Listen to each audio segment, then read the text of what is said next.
Ora si pensa più in grande, però da parte mia c'è un richiamo all'attenzione di non andare oltre, perché altrimenti si perdono le caratteristiche originali di questa operazione, che è stata straordinaria, che ha avuto un enorme successo e che secondo me può ancora essere più incisiva proprio sui territori originari. Colonne portanti rimangono ciclismo, arrampicata e atletica leggera.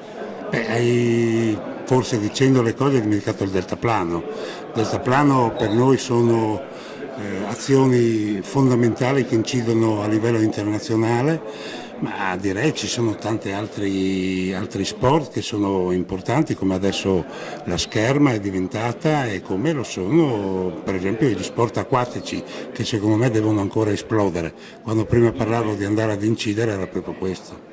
Per quanto riguarda l'appello agli amministratori locali che finalmente hanno fatto squadra, c'è ancora qualcosa da chiedere loro?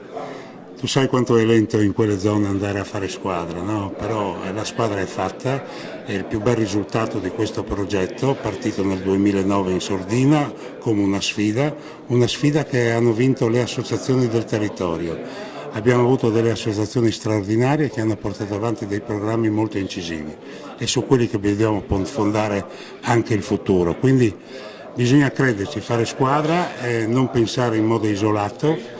Ed è molto bello quello che è il risultato, che probabilmente è anche poco conosciuto, perché quando tu vedi che vengono in Friuli a fare i campionati nazionali dell'Inghilterra, della Svezia, della Scandinavia in generale, di deltapiano o di arrampicata, vuol dire che hai raggiunto un grande risultato.